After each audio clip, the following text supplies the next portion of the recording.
Ahí se ve mucho mejor. Ya. Yo sé que ustedes tienen algunos breaks entre medio de la clase. Si en algún momento viene el momento del descanso, ustedes me avisan. Tenemos hoy día 18 diapositivas. De todas formas, igual de repente en alguna nos quedamos un poco más de tiempo. Como les decía, si tienen dudas, me pueden consultar. Eh, y en el momento que tengan que realizar ustedes el break, me avisan nomás. Y hacemos los 10 minutos. Como les decía, hoy día la clase, la segunda clase que nosotros tenemos, la de hoy es de reordenamientos. Y vamos también a ver algunos aspectos muy rápidos de recombinación viral. Originalmente estaba más enfocada en la recombinación viral porque ha sido lo que yo he estado estudiando desde hace más tiempo en el laboratorio. Sin embargo, como se han ido modificando un poco las situaciones con la investigación que hemos estado realizando en el lab, nos hemos movido más hacia el lado de los reordenamientos y los virus RNA. ¿Ya? Eh, Les voy a comentar un poco más sobre eso a lo largo de la clase. Entonces, los temas a tratar, de forma general, hoy día vamos a ver reordenamiento, los mecanismos y algunas consecuencias que tienen, eh, aspectos sobre la replicación viral, las características genéticas, cómo esto se evidencia de forma genética en los virus RNA, específicamente en los virus que tienen un genoma de tipo segmentado, que es principalmente donde se da este tipo de fenómenos. Métodos de detección, aquí en particular vamos a hablar sobre, bueno, aparte de la secuenciación que propiamente tal se puede hacer, normalmente como hay algunos virus que tienen segmento, muy pocos segmentos, como por ejemplo uno de los que vamos a ver a lo largo de la clase hoy día, que es el IPN virus, que solamente tiene dos segmentos, es muy fácil poder realizar este tipo de detección por medio de una técnica que se llama HRM. Yo me imagino que si ustedes han oído sobre el PCR en tiempo real, si no lo han oído escuchar nunca, me pueden decir y yo se los puedo explicar. Normalmente dentro de los resultados existe una curva que se llama la curva de Melting, que normalmente lo que hace es poder determinar específicamente la calidad o la especificidad del templado. Una técnica que va un poco más allá de la técnica de la curva de Melting es tomar un trozo de la curva de Melting muy pequeño y poder dividir esto en temperaturas que son mucho más finas aún, para poder determinar la presencia, por ejemplo, de un SNP o de diferencias de secuencia entre dos secuencias que son muy similares. Entonces se pueden tomar, por ejemplo, 100 pares de bases y poder determinar que existe una diferencia de una par de bases dentro de 100 pares de bases. Y eso se conoce con el nombre de HRM. Y normalmente es bastante útil para poder detectar estos reordenamientos. Y vamos a ver también algunos ejemplos y algunas figuras para que ustedes vean cómo se ve esto de forma gráfica. Eh, Tres virus vamos a ver hoy día, básicamente, que están relacionados a los reordenamientos: el virus de la influenza A, el virus de la pancreatitis necrótica infecciosa, que es el virus del IPN, ¿ya? Y el rotavirus A, que es el causante, como ustedes bien saben, de diarrea. Sí, me imagino que lo han oído escuchar. Causa diarrea, no solamente causa diarrea en niños, sino que también puede causar diarrea en algunos mamíferos, o también algunos problemas gastrointestinales en otras aves, por ejemplo. Es bastante amplio.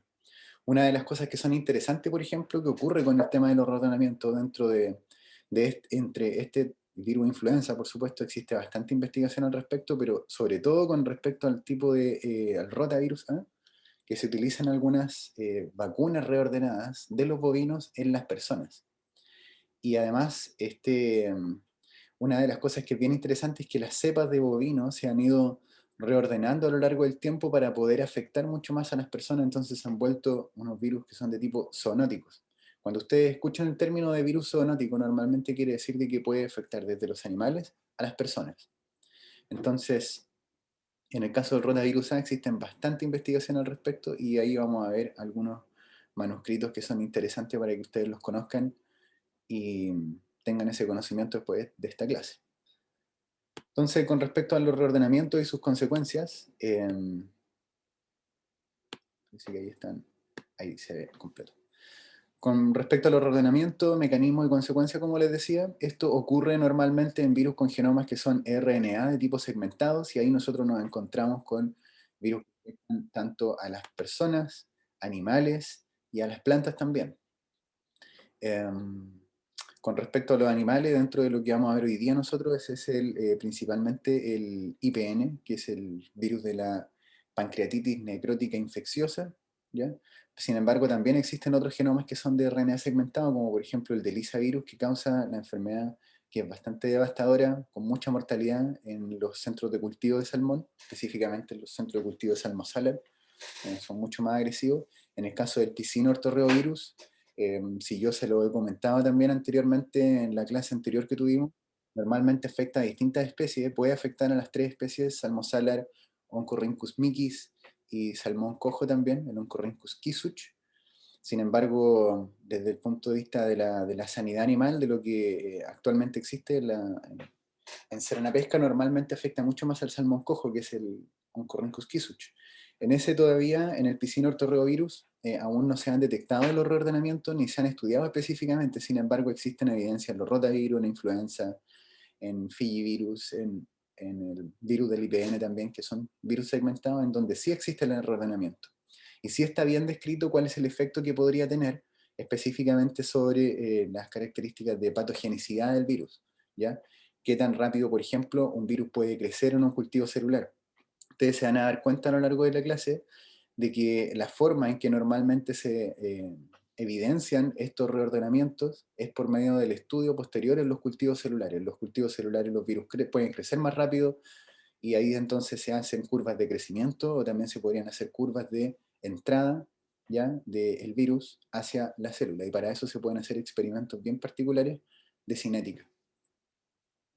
Eh, los virus que poseen genomas segmentados, entonces, lo que hacen es poder empaquetar su material genético, segmentos en una misma cápsida. Entonces, muchos virus están replicando dentro de una célula. Bueno, en este caso serían virus que tienen que tener un grado de similitud, ¿ya? No podría, por ejemplo, un isavirus y un Piscina ortorreovirus reordenarse. Lo que sí puede ocurrir es que dos especies de un mismo virus se pueden ordenar, pero no pertenecientes a distintas familias ni tampoco pertenecientes a distintos géneros. Normalmente lo que hacen es que se pueden mezclar entre virus que son de distintas especies. Existen algunos casos, de todas formas, en donde eh, virus que son de distintos géneros también se podrían mezclar. Son más raros, pero normalmente terminan siendo bastante agresivos. Uno de los casos, por ejemplo, más icónicos que conozco en particular, que tiene que ver con un virus que no es un virus RNA, es un virus DNA. Normalmente lo que ocurre en un zoológico, se describió esto en un zoológico en donde herpes virus que normalmente afectan a las cebras, que es un herpes virus equino, pero que normalmente no es el mismo que afecta a los caballos, que es el herpes equino tipo 1. Normalmente se puede mezclar con el tipo 4 y puede afectar finalmente a osos polares. Esto se detectó, por supuesto, en un zoológico, y ustedes me imagino que más o menos se podrían dar cuenta de cómo es el hacinamiento en el zoológico, la cercanía que tienen especies que normalmente no están en conjunto en la naturaleza, pero que sin embargo cuando los virus se encuentran con estos hospederos que son alternativos, normalmente dependiendo de la carga viral también los pueden afectar, ¿ya? Esto es bastante raro en todo caso porque en el caso de lo que yo les estoy comentando no son virus RNA y no son virus segmentados, son virus DNA, y ahí normalmente los virus DNA tienen un hospedero bastante específico. En cambio, en este caso los virus RNA y estos que yo les estoy mostrando normalmente no tienen un hospedero que es muy, muy, muy específico, sobre todo en el caso del Piscina ortorreovirus. Entonces, y esa es una de las razones que, como no está descrito, en el caso de los virus RNA es una de las cosas que nosotros en el laboratorio lo estamos estudiando en particular. Perdón, voy a pasar a la siguiente antes de... Entonces, como les decía, los distintos segmentos que se están replicando dentro de la célula de un hospedero, normalmente terminan dentro de una misma cápside y posteriormente, entonces, estos son liberados desde la célula para poder infectar una nueva célula, ¿ya? Y en ese sentido, entonces, la compatibilidad genética que deben tener estos virus están dadas por señales de empaquetado. Y estas señales del empaquetado están dadas principalmente por algunas señales que van a ir adicionadas a las secuencias de RNA que contienen estos virus. ¿Ya? Uno de esos, por ejemplo, es la cola de poli A, que normalmente tienen algunos RNAs virales, específicamente en el caso del virus de la influenza. Estos le permiten de que cuando tengan estas colas de poli A, normalmente se puedan mezclar con ellos entre ellos mismos. Ahora, si son, por ejemplo, dos especies distintas, normalmente ahí es donde se pueden ir mezclando, ya que pueden contener ambos estas mismas colas de poli-A. En el caso, por ejemplo, de este mismo virus que estamos hablando, de la especie de la influenza A, este pertenece al orden de los articulavirales, la familia Orthomyxoviridae, géneros, y aquí en el género entonces nosotros nos encontramos con que hay distintas especies. Él es especie que normalmente afecta a las personas y que tiene la presentación ya de más dramática o más dañina para las personas y que normalmente afectó en el 1918, como se lo había mencionado antes, la Spanish flu, y la que afectó también en el 2009, como yo les comentaba, esto bien particular, no sé si lo había comentado con usted o no, de todas formas, tengo una diapositiva más adelante, donde lo vuelvo a mencionar. En el 2009 también ocurrió una pandemia por H1N1, bastante dramática, pero que se mantuvo en contención y no afectó a gran parte de la población. Y esos son pertenecientes a esta especie que es el de la influenza A. También existen otro tipo de influenza que normalmente afectan a otras especies, pero que son menos comunes. Una de las cosas que siempre existe la duda con respecto a si se pueden ir reordenando, por ejemplo, entre estas distintas especies y cuál podría ser el efecto en los hospederos finales. Muchas veces por un tema de las barreras que existen en la naturaleza, estos virus no se pueden encontrar para poder finalmente mezclarse. Pero ¿qué es lo que pasa si uno lo pudiese llevar al laboratorio? ¿Ya? Y aquí me estoy haciendo mención a este. ¿Qué pasa si uno los lleva al laboratorio para poder eliminar esas barreras, para poder finalmente darle la oportunidad que se puedan mezclar? ¿Es posible? ¿No es posible? Esas son de las preguntas que caben cuando uno piensa en el tema de los reordenamientos desde el punto de vista de investigación. Entonces, las familias de virus con genoma segmentado que nosotros vamos a ahondar un poco más hoy día pertenecen a esta, que es la Virnaviridae. El virus del IPN es el virus representante de esta familia. El Orthomyxoviridae, que pertenece a la influenza A, y en el caso del que vamos a ver nosotros, pertenece al rotavirus también, ¿ya? Rotavirus A, al reoviridae. Voy a desactivar mi correo.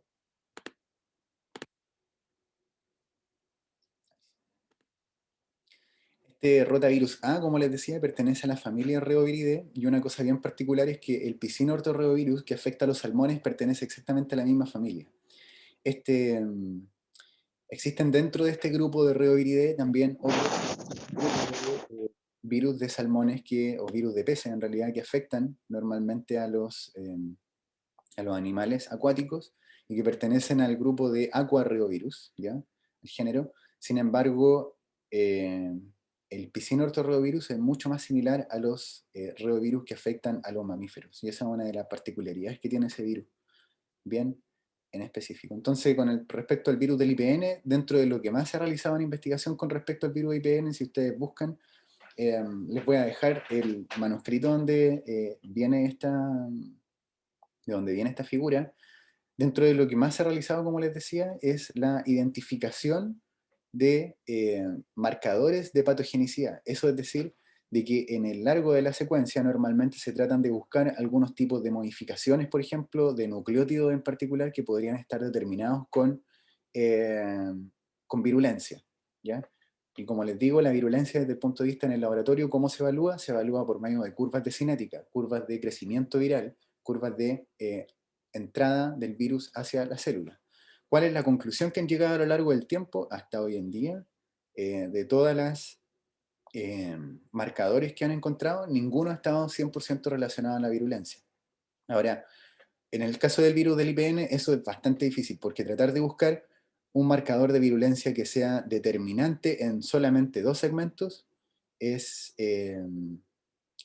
difícil en el sentido de que nunca puede llegar a ser tan evidente de forma tan fácil. Existen otros que, por ejemplo, tienen más segmentos, 8 segmentos en el caso de la influenza, y en el caso, por ejemplo, del piscinortorrovirus tiene 11 o 13 segmentos. Entonces, siempre es más difícil cuando se encuentran menos partes de este virus para poder determinar esta virulencia. También podría estar determinado por algunas proteínas, ¿ya? Y no solamente por la parte genética. Y eso es lo que los autores han llegado a la conclusión más hacia adelante, producto de que en el caso como les decía, los marcadores que han encontrado genéticos, no se ha determinado de que puedan estar 100% relacionados a la virulencia. Con respecto a la influenza A, esta es una fotografía que yo creo que ya se la he mostrado antes, y si no se la he demostrado, se la explico. Esta es de la pandemia que ocurrió en 1918 con la gente que estaba en estos centros donde mantenían personas que estaban muy enfermas por influenza A, H1N1, donde murió la mayor cantidad de personas, sin lugar a dudas, una de las enfermedades virales más desastrosas de la humanidad. Y aquí en el caso del rotavirus, para que no se olviden, normalmente lo que hace es poder producir una enfermedad gastrointestinal y es una de las principales causas viral de muerte por deshidratación severa en el caso de los niños, ¿ya? Esto no es solamente aquí en Chile, en el mundo entero. Con respecto al reordenamiento, para que este es una ejemplificación gráfica, y si ustedes ven aquí este virus que puede pertenecer, por ejemplo, a una especie L, que ustedes lo pueden tomar desde cualquiera de estos, que pudiese tener, por supuesto, esta cantidad de segmentos. Obviamente no podría ser el IPN porque ya sabemos que tiene solamente 2 segmentos. Sin embargo, aquí lo que ocurre es que estos virus entran a la célula y posteriormente cuando están dentro de la célula, lo que hacen es poder replicarse ambos, ¿ya? Por separado, y después, entonces, cuando existe el momento de empaquetar este virus y poder eliminarlo, o no eliminarlo, sino que expulsarlo hacia el extracelular, o entonces lo que va a hacer es que va a ir mezclado con las dos cepas que son las cepas, en este caso se conoce con el nombre de cepas parentales. Esto que está aquí abajo, L, M y R3, esta es la progenie viral. Con ese nombre normalmente se conoce. Existen los virus que son parentales y la progenie, y necesitan de una célula, por supuesto, para poder replicar este material genético. Como ustedes pueden ver, lo que normalmente se ve en el caso, por ejemplo, de que haya replicación de un virus L y un virus M, normalmente ustedes van a tener un virus L, un virus M que se está replicando, pero también van a tener virus que están mezclados, ¿ya? Una cosa que es importante aquí, cuando se piensa en este concepto de que van a haber virus que están solos, únicos, y virus que van a estar mezclados, es que cuando se hace la secuenciación normalmente, ya, por ejemplo, de una célula o de un individuo en particular, uno lo que hace es poder secuenciar el genoma de los distintos virus que se están replicando en esa célula en ese momento. Existe una teoría, por supuesto, en el caso de los cultivos celulares y de la formación de placas, y que se menciona de que solamente un virus es capaz de poder ingresar a la célula y poder causar un efecto citopático. Entonces nosotros, en el momento de que tengamos una placa con una cierta cantidad de virus que está infectando, nosotros podemos aislar esto sacando el efecto citopático o aislando, y eso se conoce con el nombre de plaque picking. Entonces, ustedes lo que necesitan hacer es tener un cultivo celular, sacar una placa aislada, para después volver a ponerla en otro cultivo celular, y de esa forma ustedes estarían asegurando que tienen solamente un virus en su placa de cultivo celular. Sin embargo, eso es en la teoría, porque en lo que ocurre en realidad es que cuando uno hace una secuenciación de algún virus en particular, uno lo que está evaluando son el conjunto de variantes que están dentro de ese cultivo celular, ¿ya? Y no en realidad la quasi species o la quasi especie. Ese es el nombre. No, no sería solamente un virus, y ustedes no estarían determinando la identidad genética solamente de uno, sino que de la mezcla de virus que está dentro de ese cultivo celular o dentro de esa misma célula, ¿ya? Pero por convención todavía existe, y es regla de que si ustedes aíslan una placa, entonces estarían aislando solamente un tipo de variante y no más de una. Pero eso siempre ha sido un tema de debate tanto en publicaciones como para los grupos de taxonomía normalmente. Con respecto a la influenza A, aquí importante, bueno, les dejé aquí la figura del virus de la influenza, si ustedes lo pueden ver, dentro de las características de las proteínas que son importantes para su clasificación. Sin lugar a dudas está la neuraminidasa, que está representada por esta proteína de color verde acá en el esquema, y la hemaglutinina. Ustedes se pueden dar cuenta cuál es más abundante que otra. Y en base a esta hemaglutinina y neuraminidasa es que se hacen la clasificación específica. El virus de la influenza A tiene 8 segmentos, es de hebra simple y sentido negativo. Y aquí inmediatamente yo les voy a pedir de que cuando ustedes piensen en el genoma de un virus, inmediatamente piensen primero segmento, si es que tiene o no segmento. Hay virus que son segmentados y virus que no son segmentados. Y en el caso Y en el caso de los virus que son segmentados, ustedes inmediatamente van a pensar cuántos segmentos tiene. Si tiene una hebra simple o una hebra doble. Si tiene una hebra simple, entonces este es de sentido positivo o sentido negativo. Si es de una hebra doble, entonces no puede tener sentido positivo y negativo porque las tiene ambas.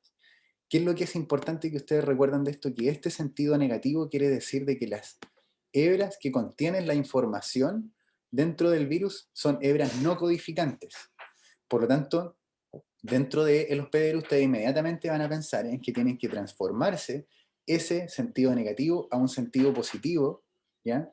Y después de ese sentido positivo, entonces puede transformarse a un RNA mensajero y posteriormente una proteína. Pero no directamente desde el sentido negativo, porque esa es una hebra que, como les digo, es no codificante. Por lo tanto, en la replicación del virus lo que se necesita hacer es un antigenoma. Y después de ese antigenoma que tiene el sentido positivo, es que se puede producir el RNA mensajero, etc.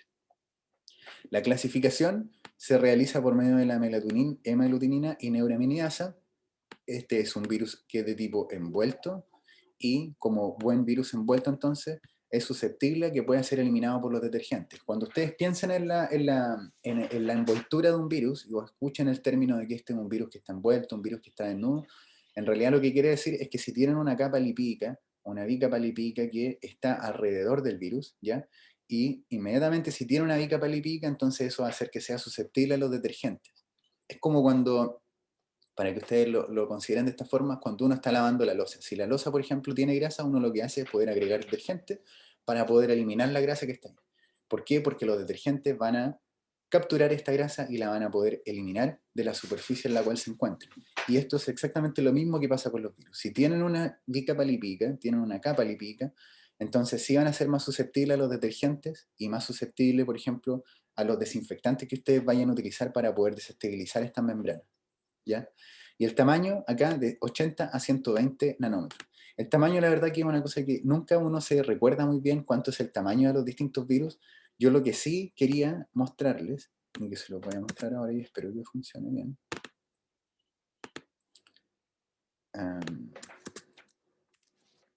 Voy a compartir nuevamente pantalla para poder mostrarles esta.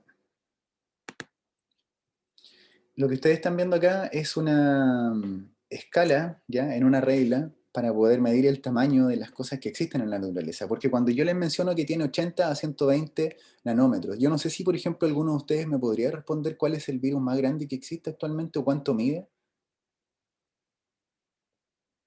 Ni idea.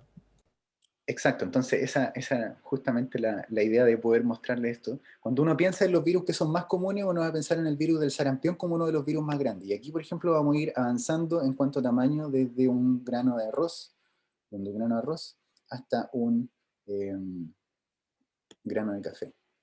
Y aquí entonces nosotros vamos a ir avanzando, el grano de sal sigue después siguen los organismos vivos, la célula de la piel, el cromosoma. Aquí está el Saccharomyces cerevisiae y después viene el Escherichia coli. El virus más grande que existe hasta ahora, que es considerado un virus gigante, es aproximadamente el tamaño de un lisosoma. Son 900 nanómetros y aquí está, el lisosoma tiene 1000 nanómetros o 1 micrómetro. ¿Ya? Y después inmediatamente vienen los virus que están más abajo. Y cuando ustedes piensan en uno de los virus grandes, entonces están pensando alrededor de los 120 nanómetros.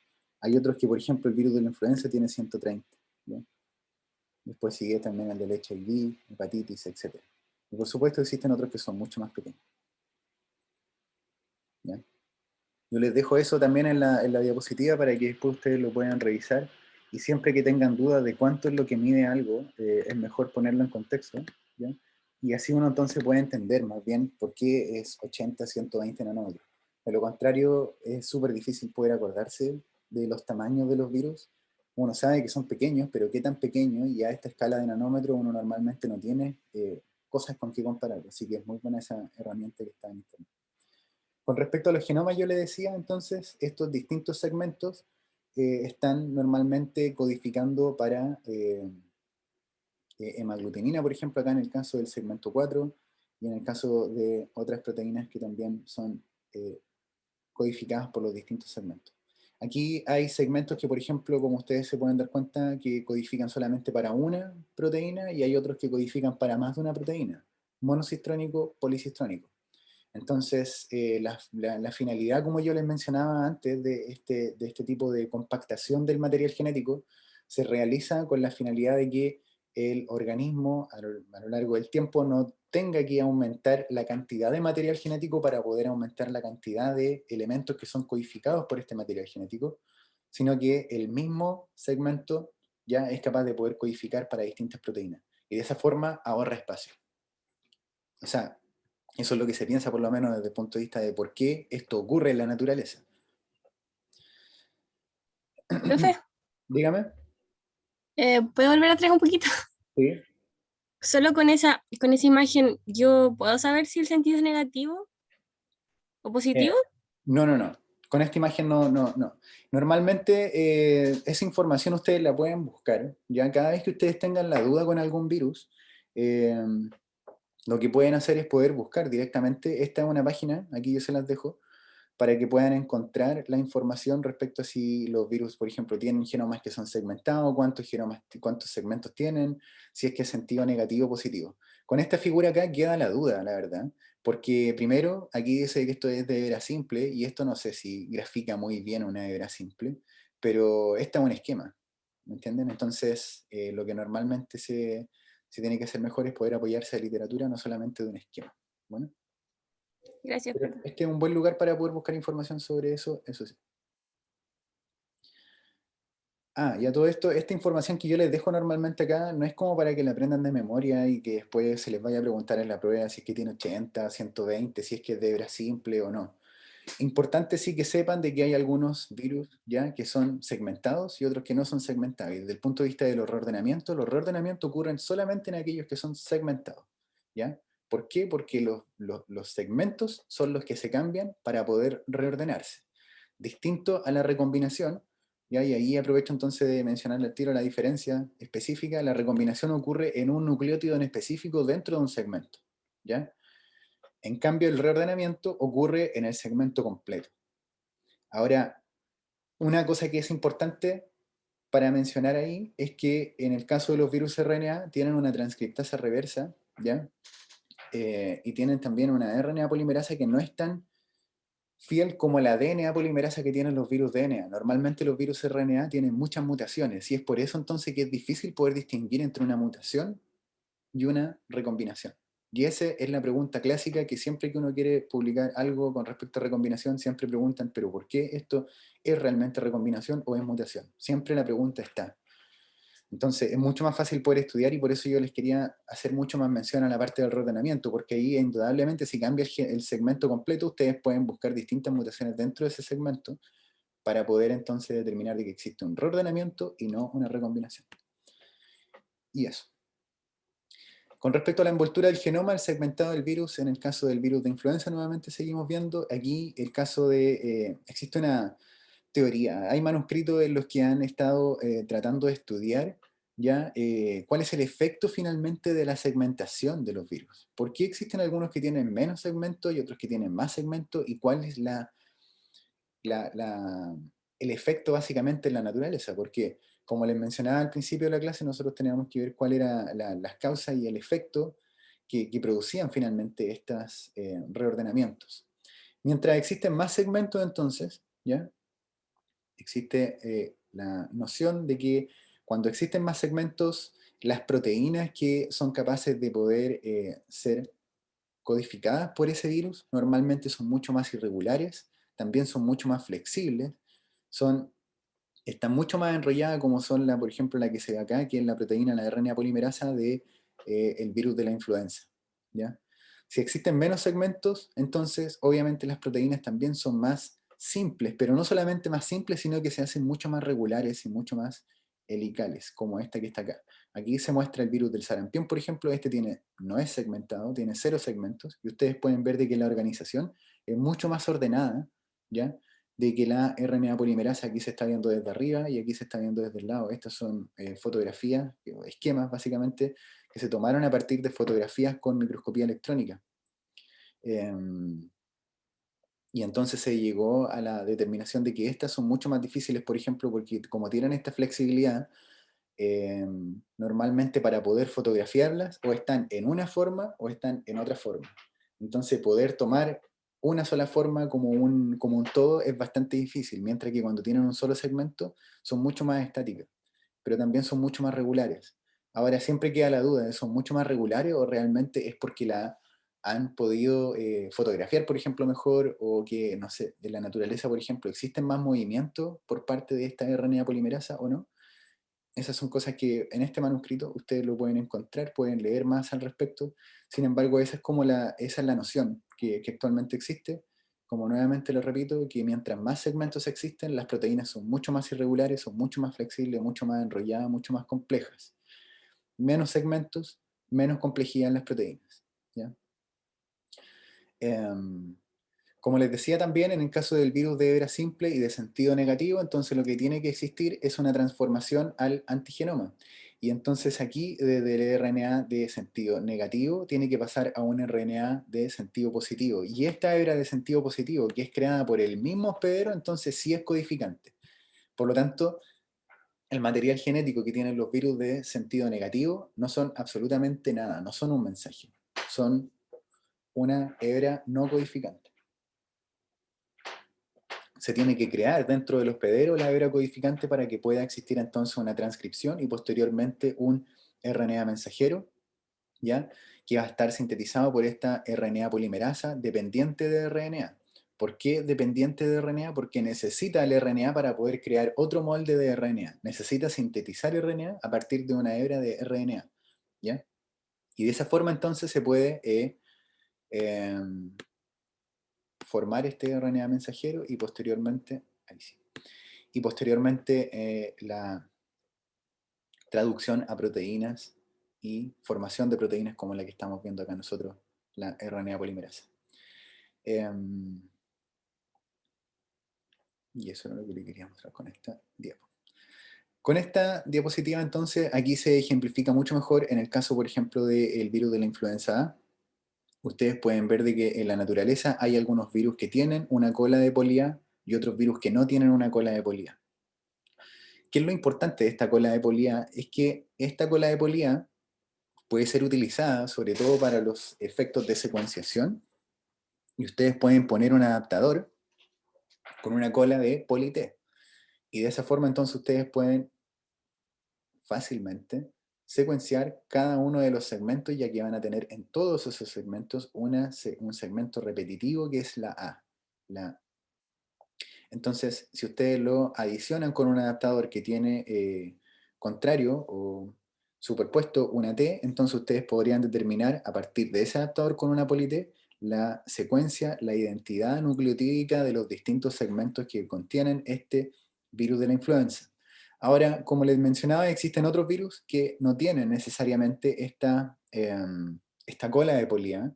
Sin embargo, este no es la adenilación en el caso de los RNA mensajeros, también ocurre en el caso de la mitocondria. Entonces existen algunas técnicas en particular para poder hacer secuenciación de RNA que pueden lidiar con estos problemas. Y normalmente lo que hacen es poder adicionarle artificialmente una cola de poli-A a las moléculas de RNA, y de esa forma entonces ustedes ya tienen una molécula de RNA con una cola de poli-A, y a esa cola de poli-A artificial entonces ustedes le agregan exactamente el mismo adaptador y después siguen con el procedimiento tal cual como lo hacen con el caso de los virus que naturalmente tienen esta cola de poli-A.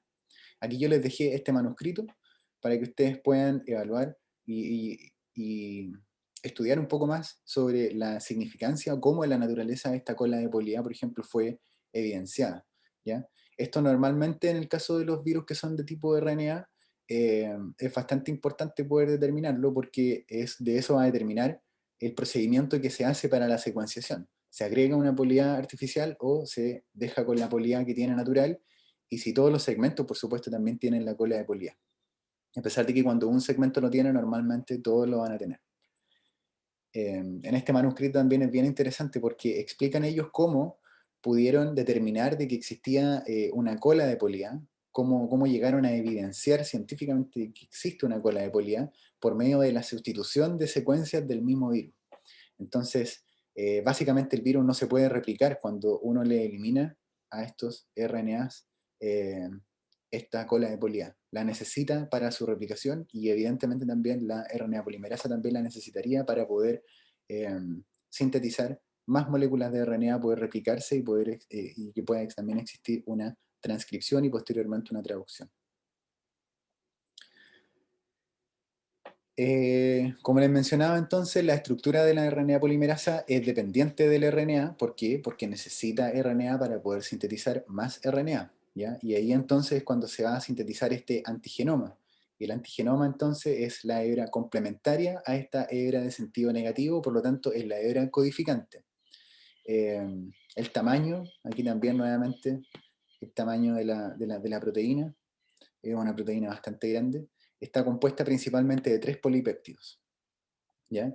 Ahora, ¿para qué se estudia normalmente la RNA polimerasa? Porque uno podría preguntarse, bueno, ¿cuál es la significancia de que estudien esta proteína, de que puedan ver cuántas polipéptidos tienen, cuál es el tamaño, etcétera? Es que normalmente se utilizan para poder hacer aplicaciones terapéuticas. Existen algunos antivirales, por ejemplo, que son nucleócidos. Ustedes no sé si se recuerdan o alguien me podría mencionar cuál es la característica de un nucleócido. Porque ustedes tienen, en los nucleótidos normalmente tienen base nitrogenada, una azúcar que es una pentosa, y también tienen fosfato. Normalmente el nucleócido, ¿qué es lo que no tiene? No sé si ustedes lo han visto en sus clases de bioquímica. Según yo Los no nu- tiene el fosfato. Exactamente. Los nucleócidos no tienen fosfato. Entonces, este tipo de nucleócidos análogos que son sintéticos normalmente se utilizan como antivirales y lo que hacen es poder funcionar sobre la RNA polimerasa, ¿ya? Entonces, de esa forma evitan, porque evitan de que la RNA polimerasa siga funcional. Entonces no se puede replicar el virus, básicamente, porque la RNA polimerasa está detenida. El nombre específico de qué es lo que le pasa a la RNA polimerasa cuando está con este nucleócido adicionado no es que está detenida, se conoce con el nombre de stall. Stall es la palabra, no sé si alguno de ustedes cuando ustedes manejan, por ejemplo, y ponen primera, sacan muy rápido la pata del embrague y después entonces el auto se para. Bueno, el auto queda parado, pero no queda totalmente detenido, no queda totalmente afuncional, sino que está en ese estado de stall. Y así entonces como queda también esta RNA polimerasa, queda en estado de stall y básicamente no puede seguir funcionando. Es como si estuviese parada, pero no está 100% parada, porque todavía tiene este nucleócido adicionado. Y en el momento que el nucleócido entonces deja de estar adicionada a la RNA polimerasa vuelve a funcionar. ¿Cuáles son las drogas que normalmente tienen este tipo de características? Y así es como funcionan: Remdesivir, Ribavirin, Favipiravir. Normalmente se utilizan, y el Remdesivir se ha estado utilizando bastante para poder ver si tenía efectos sobre el SARS-CoV-2, sobre la replicación del SARS-CoV-2.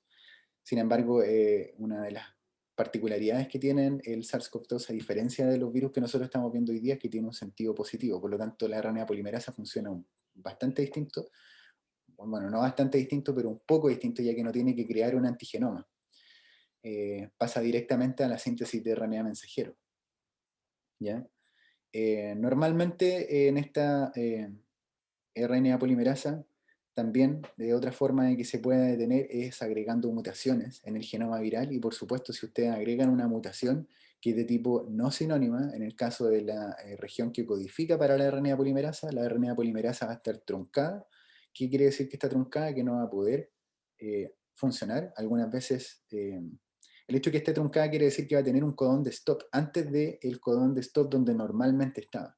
Entonces, si ustedes tienen un codón de stop en un RNA mensajero o en una secuencia codificante, antes de que termine la síntesis completa de todos los aminoácidos, normalmente esa va a ser una proteína que no va a ser funcional. Y de esa forma, entonces, ustedes agregando mutaciones en la RNA polimerasa o en la región que codifica para la RNA polimerasa, pueden tener una RNA polimerasa afuncional. Y como les decía también, en el caso de la detención o este estado de stall, ¿ya? Que ocurre en la RNA polimerasa cuando está agregándose estos nucleócidos. Normalmente se utilizan estos antivirales contra casos de influenza, ébola, virus sincicial. Sin embargo, como todo también en la naturaleza, por supuesto, así como existen resistencias a los antibióticos, también existen resistencias a los antivirales. ¿Ya? Las proteínas buscan la forma de poder cambiar estas actividades que producen estos nucleócidos en la proteína se la ingenia de alguna forma para poder evitar que pueda ser funcional ese nucleócido. Y la forma en que lo hace entonces es que ocurren mutaciones que también eh, ocurren dentro de la RNA polimerasa, de la secuencia codificante, que como les decía, ustedes pueden hacer de que sea no sinónimo, ¿ya? Pero también ustedes pueden evidenciar una mutación en segmentos específicos. Motifs quiere decir que son secuencias específicas que tienen una significancia biológica en particular. Específicamente, por ejemplo, ustedes podrían tener una mutación que sirva para poder evitar de que el remdesivir, por ejemplo, que se está utilizando para algunos de estos virus, ya pueda hacerlo resistente y de esa forma no causar ningún efecto sobre el antiviral o la RNA polimerasa. También existen algunos inhibidores naturales de nucleósidos, ¿ya? Se pueden desintegrar en la naturaleza y de esa forma entonces se puede evitar de que lleguen hasta la RNA polimerasa y de esa forma evitar que tengan su efecto final, que es evitar la transcripción y la replicación. Aquí pueden buscar más información al respecto sobre las aplicaciones terapéuticas de estos nucleósidos. Esta imagen nuevamente creo que no se la había mostrado en la clase anterior que habíamos tenido. Como les decía entonces, existió una pandemia ya de influenza. Para aquellos que piensan que la pandemia que estamos viviendo ahora ha sido la primera viral o la más cercana, no, probablemente ustedes también estaban, por supuesto, estaban para la pandemia del 2009. En esta pandemia que se le conoció con el nombre de la porcina, ¿qué es lo que pasó? Aquí está un gráfico que es de acá de Chile. Normalmente cómo se dividen las enfermedades en el Ministerio de Salud, lo que hacen ellos es poder emitir un boletín, que es el boletín epidemiológico trimestral. Entonces lo que hacen ellos es poner la cantidad de casos en este eje y después también la cantidad de semanas epidemiológicas. Esa es la forma en que ellos dividen el año completo y un periodo en particular lo dividen en semanas epidemiológicas. Entonces ellos van detectando la cantidad de casos que existen, por ejemplo, con respecto a influenza. Y aquí en el 2009, que está representado en la línea roja, se ve la cantidad de casos que sobrepasan. Esto normalmente cuando se sobrepasa la cantidad de casos que normalmente se espera para un año en particular, eso se conoce con el nombre de epidemia. Ahora, como esta epidemia que estaba ocurriendo aquí en Chile, porque esto fue lo que ocurrió acá, también había ocurrido y se había detectado el 17 de abril en Estados Unidos, el 22 de abril en Canadá, el 24 de abril la Organización Mundial de la Salud entonces hace declarar esta enfermedad una pandemia, ¿ya? Ahora, esta misma pandemia por H1N1 había matado mucha gente en 1918. ¿Y por qué se le tiene tanto miedo? Es porque particularmente la cantidad de casos que existen ya cuando se contrastan con la edad de las personas, y este gráfico eso es lo que está mostrando, la cantidad de casos con la edad, entonces ustedes tienen de que no solamente eh, afecta a las personas más susceptibles, como los niños o los adultos mayores, sino que también en el caso de la influenza, por ejemplo, la H1N1 que afectó en 1918, afectaba a un rango etario entre los 20 y los 40 años. ¿Qué quiere decir esto entonces? Que este grupo etario que normalmente no es susceptible también se enferma y por supuesto muere. Normalmente lo que ocurre es que ocurre más mortalidad y morbilidad en los casos de grupos etarios extremos. Ahora, ¿qué pasó aquí y dónde estuvo el problema? Y bueno, gracias a eso mismo también lo pudieron detener esta influenza H1N1 y no se expandió agresivamente a lo largo de todo el mundo, a pesar de que se expandió por varios países. Lo que sucedió fue que en México en particular, la cantidad de casos que habían tenido aquí también tienen cantidad de casos, y aquí tienen los distintos grupos etarios, y se habían dado percatado de que en este grupo etario de 25 a 44 años, exactamente lo mismo que está escrito para la pandemia de 1918, H1N1, habían tenido un aumento de casos por sobre lo esperado para ese año en particular, ¿ya? Y probablemente ese haya sido el origen. ¿Desde dónde? ¿Y por qué tiene que ver con esta clase básicamente de reordenamiento? Es porque se habían detectado trozos de genoma humano, aviar y porcino en la cepa que afectaba a las personas en el 2009. Y eso se produjo producto de un reordenamiento, ¿ya? Y aquí entonces ustedes lo que tienen es los distintos, la clásica porcina del H1N1, cómo se va mezclando con los genomas de humanos. Esta es una representación, por supuesto, gráfica que muestra a lo largo del tiempo y los años cómo estos se fueron mezclando para poder posteriormente dar origen a la H1N1, pasando primero por una H3N2, H1N2, ¿ya? Y finalmente codificando para esta hemaglutinina y neuraminidasa 1,1, que es de las más agresivas que existen. Aquí pueden buscar más información también sobre la dependencia geográfica y cómo entonces se estudió un poco más en detalle esta pandemia del 2009, en donde por supuesto existió mucho miedo, mucho temor, porque ha matado a muchas personas a lo largo de toda la historia. Entonces, pasando un poco ahora al virus de la pancreatitis infecciosa necrótica, IPN, ya este es un genoma que, como yo les había mencionado, tiene solamente 2 segmentos y además es de doble hebra. Por lo tanto, si es de doble hebra, uno inmediatamente sabe que no puede tener sentido negativo y positivo porque tiene los 2 sentidos exactamente en la misma hebra de RNA. ¿Ya? La clasificación específica se realiza con respecto a la región que codifica para el PP2, y aquí ustedes pueden ver, entonces esta región que está acá, dentro del segmento A, normalmente cuando ustedes lo secuencian, ustedes pueden crear partidores específicos para este segmento en particular, y después entonces poder determinar la identidad de este segmento y producto de que debe tener mayor cantidad de mutaciones o sitios informativos, entonces ustedes pueden hacer una clasificación de las cepas que están circulando en algún lugar en particular. ¿Ya? ¿Qué quiere decir esto y por qué yo se lo agrego en las diapositivas? Para que ustedes, cuando piensen en la clasificación de los virus y piensen desde el punto de vista genético, inmediatamente ustedes van a pensar, ok, ¿cuál es la secuencia que se necesita secuenciar para poder determinar la clasificación, para saber de dónde viene? Si este virus IPN, por ejemplo, viene de Estados Unidos o viene de Europa.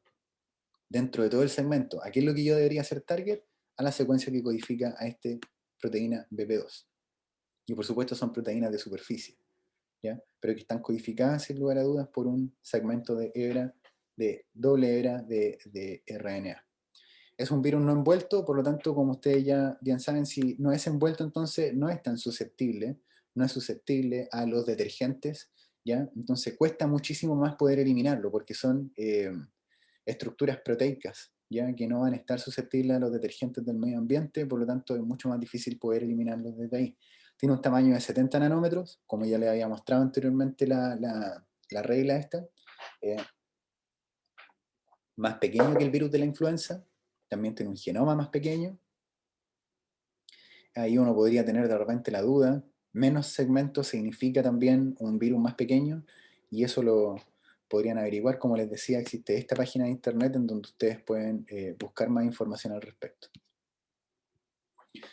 El virus de la necrosis pancreática infecciosa, que es lo que causa normalmente una enteritis hemorrágica y causa también hígado pálido. Este es un pez que está abierto, está sacado de una página de internet de un veterinario que también trabaja con histopatología y con enfermedades infecciosas en general.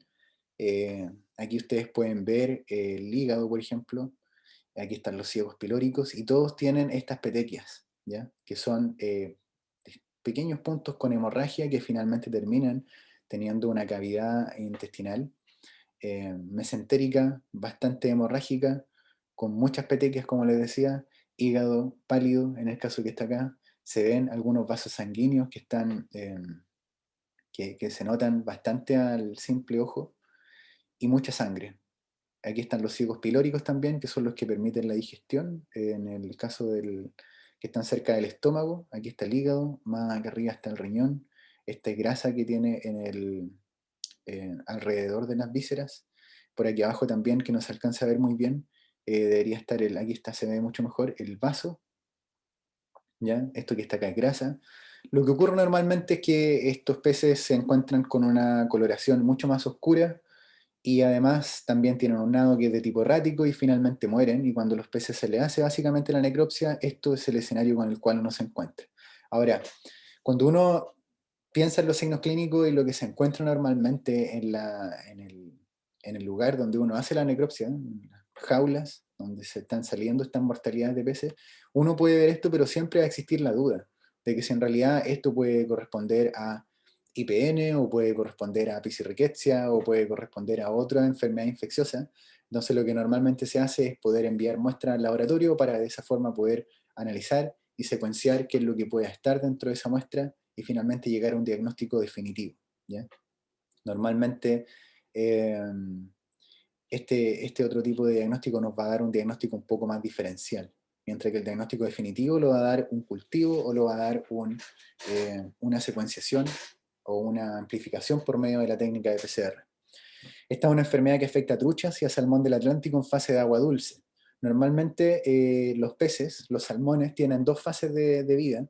Uno que es el de agua dulce, donde normalmente están viviendo en estuario o viven 100% dentro de una piscicultura.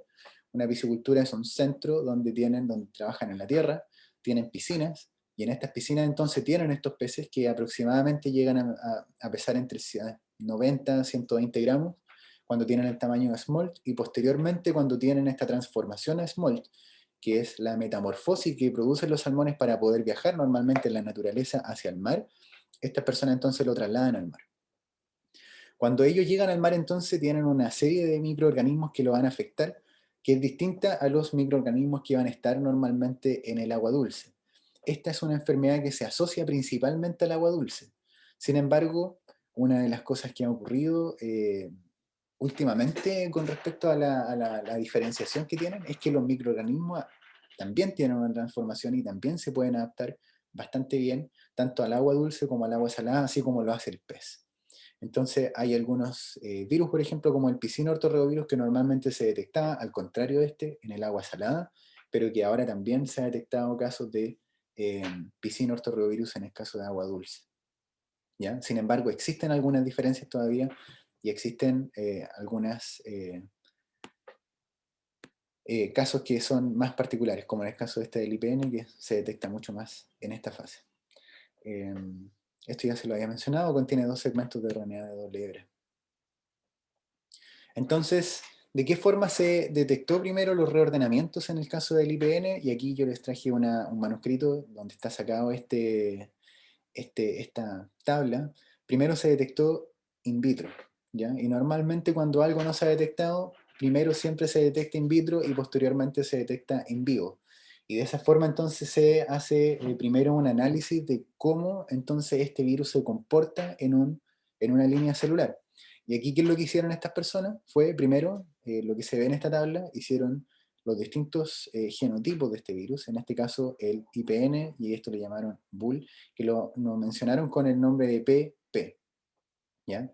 Y entonces el tamaño de placa que producían un cultivo celular. Ustedes lo que hacen es poder tener un cultivo celular con una monocapa que está en un frasco, ¿ya? De cultivo celular que puede tener 75 centímetros, puede ser un T125, un T225, independiente del tamaño, tiene que ser una placa en la cual están creciendo las células a una confluencia de aproximadamente un 80%, 90%, nunca llegaron a un 100%, de esa forma las células empiezan a morir por sí solas y ustedes podrían ver efecto citopático que no es debido al virus, sino que es debido simplemente a la cantidad de células que ustedes tienen en un frasco.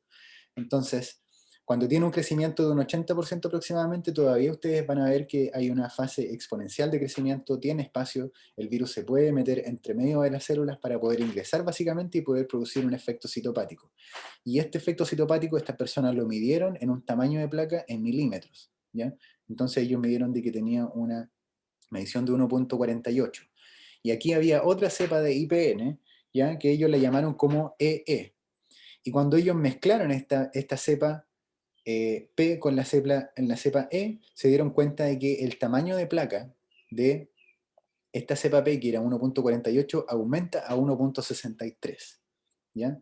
Sin embargo, cuando la cepa E se mezcla, y es una mezcla entre E y P, entonces tiene un tamaño de 0.40. Entonces, cuando esta se mezcla con esta de acá, con estos segmentos, porque como ya les había mencionado, estos tienen solamente 2 segmentos, entonces la cepa E no es capaz de crecer más, pero sí la cepa P con la cepa E. Ahora, este es un estudio que, como yo les menciono, fue hecho en 1994, era uno de los primeros estudios para evaluar los reordenamientos en cultivos celulares, y por supuesto ahora existen otros estudios que son mucho más evidentes, y es el que se los voy a mostrar eh, a continuación.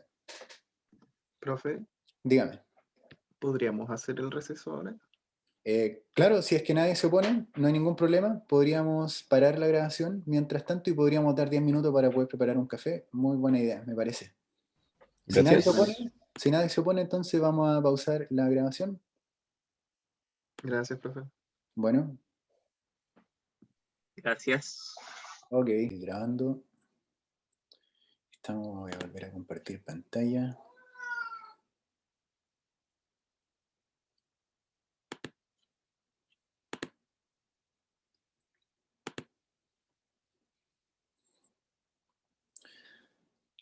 Pueden ver nuevamente la diapositiva que estábamos compartiendo recién, ¿verdad?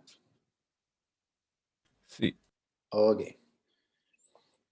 Entonces, como les estaba mencionando, en el caso de los ratonamientos en el virus IPN, este se había determinado primero in vitro, ya que lo que les había mostrado en una diapositiva anterior, en donde solamente habían hecho una medición de tamaño de placas para poder determinar de que existía en realidad un reordenamiento, algo bastante rudimentario. Sin embargo, era un paper en 1994, y posteriormente lo que se hizo en esta siguiente publicación, aquí ellos evaluaron también, hicieron un gel para determinar el tamaño de de los segmentos del virus IPN, y se dieron cuenta de que habían algunos que tenían un patrón distinto de otros. Por lo tanto, ya existía una caracterización molecular un poco más avanzada con respecto a lo que existía antes, que era solamente un crecimiento de placa distinto. Aquí lo que ellos hicieron también fue un crecimiento de placa, por supuesto.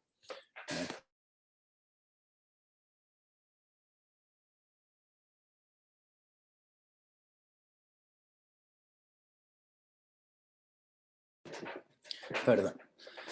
Entonces aquí lo que ellos hicieron también fue un crecimiento de placa, un efecto del fenotipo del virus y no solamente del genotipo, ¿ya? Cuando se habla del fenotipo normalmente de un virus se habla sobre el tipo de placa o el crecimiento que éste tiene en un cultivo celular, ¿ya? O también el efecto desde el punto de vista de la virulencia en el hospedero. Entonces, primero, tenían diferentes patrones de migración, también tienen distintos tamaños de distintas placas, los aislados que se producen acá cuando tienen una cepa cepas distintas y que finalmente las cepas mezcladas, cómo se comportan, y eso fue lo que ellos evaluaron, cómo se mezclaban estas cepas que estaban reordenadas y las cepas cuando estaban distintas. Aquí, esta imagen que está acá, más que nada era para poder mostrarles a ustedes cómo se realiza esto del crecimiento o de las curvas de crecimiento. Normalmente aquí lo que está mostrando es una escala logarítmica de la cantidad de PFU, que es la Plaque Forming Units, que en este caso es la unidad formadora de placas de cada uno de los virus que ellos estaban evaluando para ver si existían algunas diferencias. Y se dieron cuenta de que en cuanto al crecimiento de los virus a lo largo del tiempo, no encontraron diferencias entre los distintos grupos, ¿ya? Que venían desde estas mismas. Aquí habían cepas que estaban reordenadas, cepas que no estaban reordenadas, que tenían características genéticas distintas, que tenían características de crecimiento de tipo de placa distinta, pero que con respecto a su crecimiento viral no eran distintas unas de otras. Ahora, para poder hacer un crecimiento en placa y un crecimiento de virus en cultivos celulares, ustedes normalmente lo que necesitan es poder crear una curva con respecto a un MOI, ¿ya? Y la sigla MOI significa Multiplicity of Infection, ¿ya? Y esto viene a partir de la cantidad de PFU, de placas que puede formar un virus en un cultivo celular y que sirve para poder infectar células, y que ustedes lo dividan por la cantidad de células que van a utilizar para una infección en particular. Entonces, primero ustedes tienen una cantidad de células específica, y está determinado que, por ejemplo, para estas placas de 6 pocillos, ya ustedes normalmente lo que tienen es una cantidad de 1000 células, o 1.000.000 de células, perdón, por pocillo. Ahora, existen algunas células que son más grandes, otras células que son más pequeñas, y que ustedes podrían tener un poco menos de 1.000.000 o un poco más de 1.000.000. De forma estándar se clasifica como que ustedes tienen siempre 1.000.000 de células en este tipo de pocillo. Existen distintos tipos de formatos de pocillo en donde ustedes pueden poner cultivos celulares, y todos van a tener distinta cantidad de células. Siempre es importante que cuando ustedes vayan a hacer un tipo de experimento de crecimiento, por ejemplo, para comparar un virus versus otro, ustedes estén ocupando exactamente el mismo MOI, ¿ya? De lo contrario, ustedes no van a poder comparar, por ejemplo, si un virus crece más rápido, pero si le ponen un MOI inicial de 10 versus un MOI inicial de 1, obviamente aquel que tiene 10 también va a crecer más rápido, porque mientras más virus tenga una célula, más rápido también va a poder ser integrado por una cuestión de presión, y después más rápido también va a crecer a lo largo del tiempo, pero no necesariamente producto de que el virus crece más rápido, sino que porque ustedes partieron con una cantidad inicial mucho mayor. Ese es básicamente el concepto de los cultivos celulares y cómo se infectan con cómo se infectan con virus en una placa. Con respecto al rotavirus A, les mencionaba también al principio de que causa principalmente diarrea en niños, y que una de las cosas que es bien particular de este virus es que es una de las principales causas de muerte por deshidratación severa en niños a lo largo del mundo. Alrededor del mundo, no a lo largo. El genoma, el segmento tiene 11 segmentos, ¿ya? Que son también de doble hebra, y como son sentidos de doble hebra, entonces, como bien ya saben, puede tener un sentido negativo o positivo, como tienen otros virus que son RNA. Este los tiene ambos. La clasificación se realiza según las características genéticas del gen que codifica para el BP7 y el BP4. Aquí ustedes pueden ver los distintos segmentos. Hay dos segmentos en particular, el segmento 4 y el segmento 9, que es considerado policistrónico. Todo el resto codifican para una sola proteína. Y respecto al BP4 y el BP7, son aquellos que se utilizan para poder normalmente hacer la clasificación. Ahora, esto es lo que normalmente se ha escrito en la literatura. Ustedes, por supuesto, si tuviesen dentro de este curso, creo que también hay algunos seminarios, y dentro de esos seminarios, por ejemplo, existen algunas ideas que las personas deben tener para poder hacer un pequeño proyecto, ¿ya? Que corresponde al 50% del ramo, es bastante. Entonces, una idea que, por ejemplo, puede surgir a alguien que esté trabajando, por ejemplo, con rotavirus, es que si se ha detectado solamente la clasificación y se ha hecho por medio del BP7 y el BP4, bueno, intentar haciendo la secuenciación de todos los segmentos y ver si es que a lo mejor es significativo la secuenciación de todos los segmentos versus la secuenciación solamente de 2 segmentos.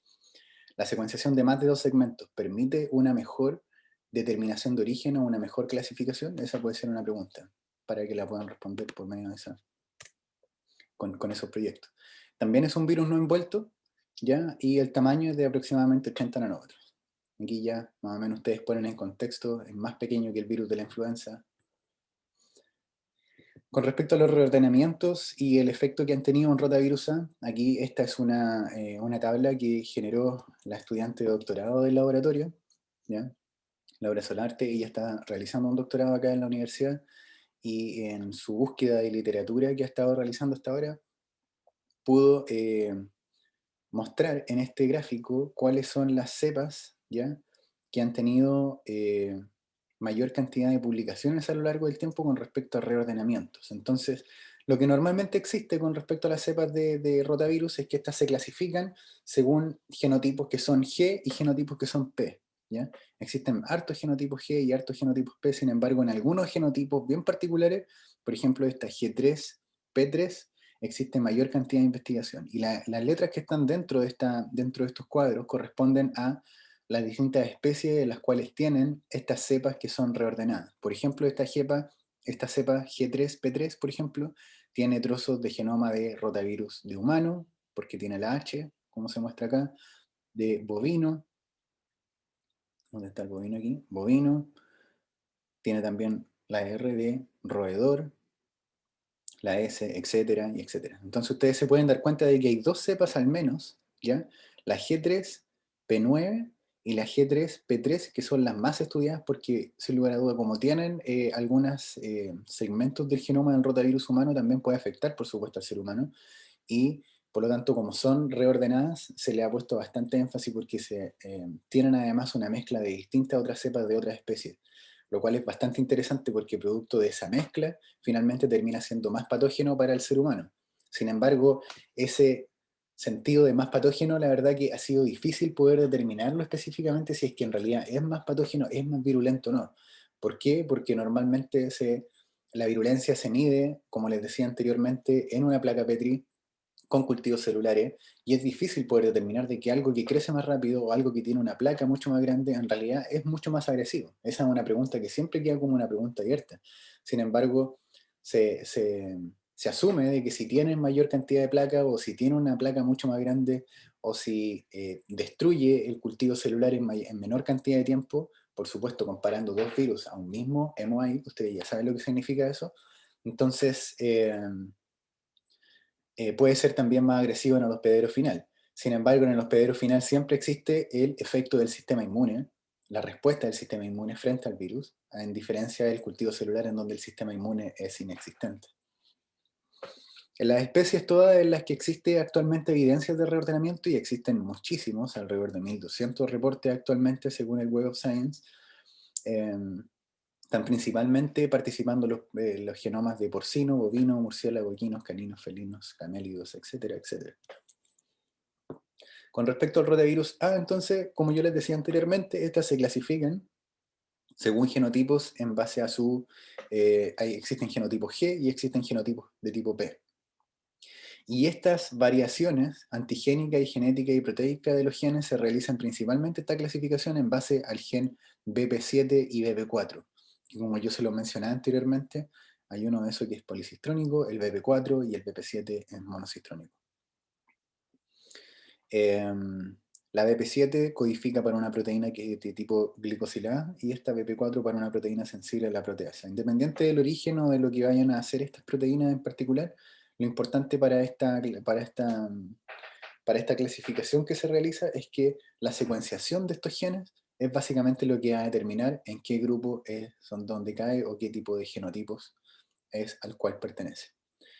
Los métodos de detección de cepas reordenadas, normalmente lo que se hace es poder hacer árboles filogenéticos de los distintos genes y ver si es que en un gen, por ejemplo, se agrupa, aquí por ejemplo las cepas de humanos están agrupadas solamente en un grupo, sin embargo cuando se analiza exactamente la misma cepa, existe la misma cepa o el mismo genotipo, y con respecto al otro gen que se utiliza para poder hacer la filogenética, se agrupa de forma diferente. Esta agrupación alternativa de los distintos genes que pertenecen al mismo virus, si es que es como esto, entonces, si se clasifica o se agrupa de forma diferente, entonces se determina que es una cepa reordenada. Desde este punto de vista, entonces, el estudio de todos los genes en su completitud o en su complejidad del virus, los distintos segmentos, habría que hacer filogenética de cada uno de los segmentos para poder determinar si es que existe una agrupación exactamente en el mismo lugar o si existe una agrupación en distintos lugares. Si existe agrupación en distintos lugares como en esto, entonces se determina de que es una cepa que está reordenada. Y de esa forma entonces se detectan las cepas reordenadas en la naturaleza, reordenamientos naturales. Ahora, si uno lo quiere medir en el laboratorio para poder saber si es que esta cepa está reordenada o no, como yo les decía, ustedes pueden realizar este procedimiento de HRM, que es High Resolution Melting Curve. Ustedes normalmente lo que conocen por medio del PCR, lo tradicional, es que existe una curva de melting que determina la especificidad del producto que ustedes están generando. La curva de melting está dada por la temperatura y que a medida que aumenta la temperatura llega un punto en que el 50% del material genético que está dentro de un tubo queda disociado y el otro 50% todavía tiene la fluorescencia para poder emitir fluorescencia, y después de eso, si ustedes siguen aumentando la temperatura, la fluorescencia va a ir disminuyendo porque el otro 50% que tiene todavía fluorescencia se va a separar de su hebra complementaria y por lo tanto el cyber green que va a estar que tiene fluorescencia producto de que está intercalando el DNA de doble hebra, ahora ya no está intercalando un DNA de doble hebra, sino que está libre en la solución, por lo tanto no fluorece. ¿Qué es lo que pasa con el HRM? Ustedes toman un trozo de esa curva de melting, ¿ya? Ustedes siguen aumentando la temperatura, pero a rangos mucho más pequeños. Entonces ustedes pueden diferenciar. En este caso, por ejemplo, aquí ustedes están amplificando un segmento con un partidor forward y un partidor reverse, ¿ya? El partidor forward y reverse van a amplificar exactamente el mismo segmento, pero de dos virus que son distintos. La idea de ustedes es poder saber si es que cuál de estos productos tiene la identidad del azul que está arriba, ¿ya? Como nos muestra la imagen de acá, o el rojo que está abajo, que son dos virus distintos. Entonces, la forma en la que se determina básicamente la recombinación, el reordenamiento, es cuando ustedes pueden detectar estas dos curvas, una sobrepuesta sobre la otra, ya que puede estar dentro del mismo virus exactamente las dos mutaciones.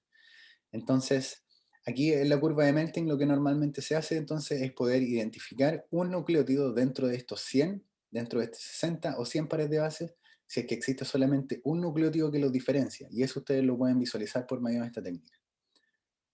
Y aquí lo que ustedes tienen en este eje es fluorescencia, y aquí es la temperatura que está en el eje X.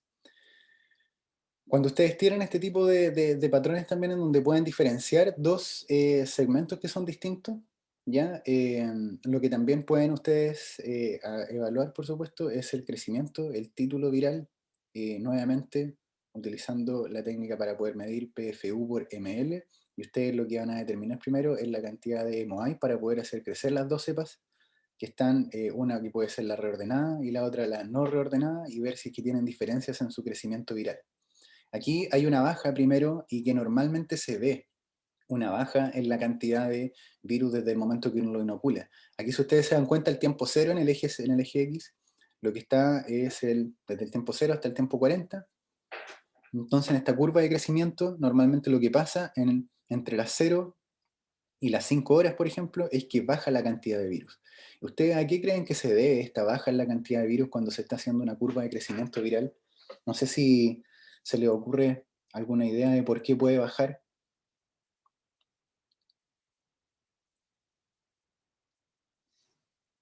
Si no, normalmente baja producto de que los virus que ustedes están inoculando en las células en algún momento tienen que entrar a la célula. Por lo tanto, van a dejar de estar en el extracelular. Y normalmente cuando se hacen esta medición, ¿ya? Se hacen mediciones por midiendo el efecto citopático de los virus que básicamente van a estar fuera de la célula y que están destruyendo la célula.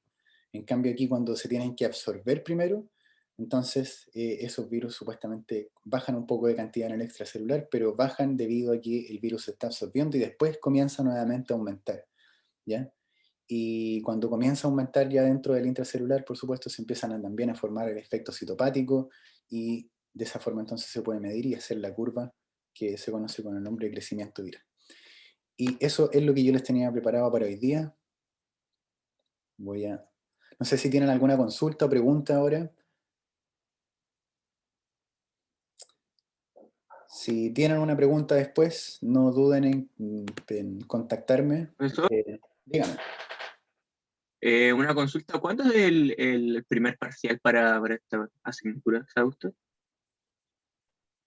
Perdón, la pregunta es ¿cuándo es la prueba de esta asignatura? Sí. Debería estar en el programa. Sé que el programa ya está en Cibeduc. No sé si ahí aparece esa información o no aparece todavía. Lo puedo revisar. La otra vez lo estuve viendo, pero no lo encontré. A ver, lo vamos a revisar porque debería estar... Sí aparece, profe, es para la otra semana. Ah, ya, perfecto. Muchas gracias. Sí, el 7. Según tengo entendido, o sea, esa es la fecha que sale. Primera prueba, el 7 del 5. Incluye sesiones 2 hasta las 6. O sea, incluiría hasta hoy día. Es claro. Les tengo que hacer preguntas entonces de la sesión que le había hecho anteriormente. La sesión 4 y 6 son las que nosotros hicimos, así que claro, hay que enviarle las preguntas esas al profesor. Bueno, que les vaya súper bien en la prueba del 7. Espero de que las clases le hayan servido para ustedes, no solamente para la prueba, por supuesto, sino que para su conocimiento general. Y cualquier duda que puedan tener, cualquier cosa que pueda hacer de ayuda yo a lo largo de la carrera, no duden en contactarme. Así que, Profe, dígame. yo tengo una duda con el MIO. No lo entiendo bien. Perdón, ¿con qué No cosa? entiendo bien. Es que no sé cómo la sigla en inglés, MOI. Ah, ya, el MOI. Sí, Ay, MOI. Se no conoce con entiendo el... bien como que no lo entiendo. Ya, normalmente lo que se hace para poder medir para poder comenzar con un material genético o una cantidad de virus en particular, se tiene que medir con respecto a MOI, que es la Multiplicity of Infection. Eso es lo que significa MOI. Entonces, normalmente MOI corresponde a una cierta cantidad de virus por cierta cantidad de células. Si ustedes tienen un virus para una célula, eso es un MOI de 1. No sé si me entienden. Sí. Exacto. Entonces, si ustedes, por ejemplo, quieren hacer un experimento para poder medir el crecimiento de un virus a lo largo del tiempo, ustedes necesitan agregar en un cultivo celular la misma cantidad de virus. Entonces, ustedes saben que si tienen 5 virus y tienen 1.000.000 de células, eso corresponde a un MOI de 5 dividido 1.000.000. Entonces, es básicamente una medición, una forma de poder medir una cantidad de virus para poder hacer experimentos y compararlos entre ellos. Ya, profe, gracias. Igual si después cuando están estudiando alguna otra cosa no les queda claro o tienen alguna otra duda, me la pueden hacer llegar por correo, yo les trato de responder lo antes posible. Ahora que sé que tienen la prueba el 7, me imagino que van a tener hartas dudas antes de la prueba, así que no tengan problema en enviar sus preguntas por correo, ¿bueno? Vale, profe. Muchas gracias. Que estén muy bien, que les Gracias, vaya bien hoy profe. día, que tengan buen jueves. Gracias, profe, que esté bien. Chao, profe. Gracias, profe. Gracias, profe. Eh, Ya, profe.